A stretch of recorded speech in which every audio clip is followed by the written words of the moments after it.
I was in prison. I hated it.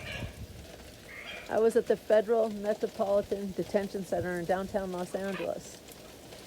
I thought about if there was a fire or an earthquake, there is no way out.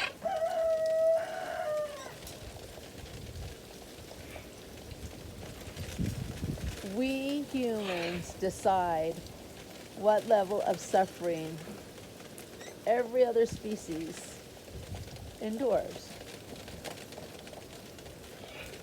Most macaws never get to do this. They never see the sky. I've had to get macaws. They couldn't fit out the cage door because they were put in there when they were so little.